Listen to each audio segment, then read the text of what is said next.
பூசணிக்காய் செய்யலாமா இன்றைக்கி நம்ம திட்டமாக எண்ணெய் ஆட் பண்ணிக்கலாம். உடனே நம்ம கடுகு தாளிச்சிக்கலாம். இன்னும் கொஞ்சம் கருவேப்பிலை ஆட் பண்ணிக்கலாம். கொஞ்சம் பூண்டு சேர்த்துக்கலாம்.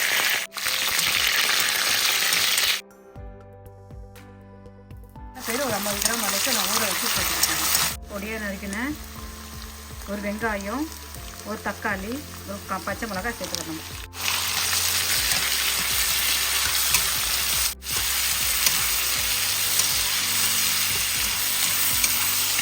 பொடியாக நறுக்கி சுத்தம் பண்ணி வச்சுருந்த பூசணிக்காயை சேர்த்துக்கலாம்.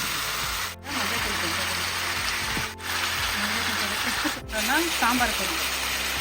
சாம்பார் பொடி இல்லாதவங்க மல்லித்தூள் ஒரு ஸ்பூனு, மிளகாய்த்தூள் ஒரு 1/2 ஸ்பூன் சேர்த்துக்கணும்.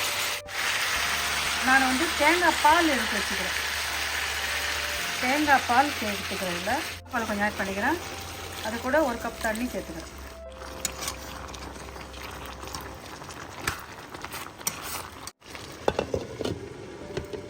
அப்படியே மிதமான சூட்டில் வேகட்டும். வாங்க பார்க்கலாம். 10 நிமிஷம் ஆகிடுது. பாருங்கள் என்ன அழகாக வந்து பாருங்கள். நம்ம இதில் இன்னொரு தாளிப்பு கூட போடலாம். 2 ஸ்பூனு தேங்காய் எண்ணெய் போட்டு கடுகு உளுத்தம்பருப்பு, காஞ்ச மிளகாய், பூண்டு தட்டி போட்டு கருவேப்பிலை போட்டு இறக்கலாம். நான் ஒரு தாளிப்பிலே முதல் தாளிப்பே நான் கடுகு, காஞ்ச மிளகாய், கருவேப்பிலை, பூண்டெல்லாம் தள்ளி போட்டு தாளிச்சிட்டேன்.